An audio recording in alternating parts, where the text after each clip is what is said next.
বন্ধুরা আমাদের মাংস কষানো হচ্ছে। এখানে 8 কিলো মাংস আছে। দেখো দেখুন 8 কিলো মাংস কষানো হচ্ছে এখানে। এটা তো পুরো গ্রামের দেশি হাঁস, গ্রাম থেকে নিয়ে আসছি আজকে। দেখুন মাংসের কালারটা দেখুন কত সুন্দর, আর কি পরিমাণে তেল হয়েছে মাংসে। দেখুন কড়ার সাইডে দেখুন কি পরিমাণে তেল। আজকে জমেই খাওয়া হবে। এখানে আমি বলা হচ্ছে কিন্তু দেখুন মাংসের কালারটা দেখুন বন্ধুরা, শুধু একটু কালার দেখুন। ছোট ওই গ্লাসটা মানে বাজেট বেশি না। আপনার কত টাকা বাজেট নিতে ওই 1100 কত টাকার জন্য মা ইয়ে কিনে সব মিলিয়ে মানে ডাইনিং 100 টাকা করে তুলে এলাম, 1700 টাকা হইতো। চাটনি হয়েছে, চাটনি গুলো আর মিলে।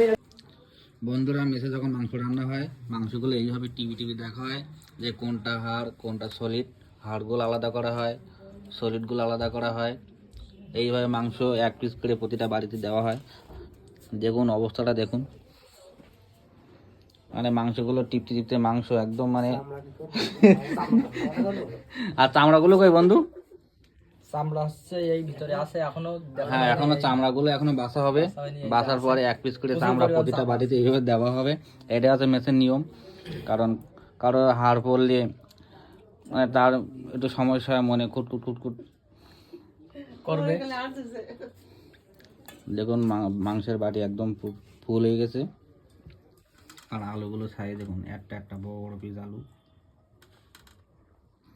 এই যে চামড়া ফোটা হচ্ছে, এই চামড়াগুলো আলাদা করে এটা হচ্ছে গোলা। এটা হচ্ছে গোলা।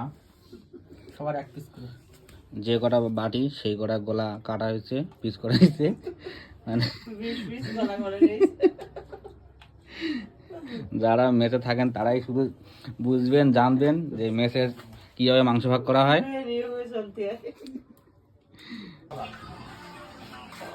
পলব দা, রমেন দা, দাদুর তো দিশা না তো জলদিস রঞ্জিত দা, এগুলো মধু না নয়ন দা, দেবুদা,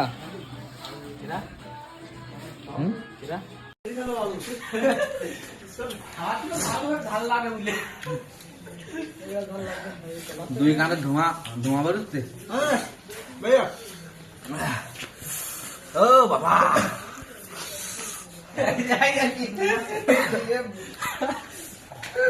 তাকান। ঠিক আছে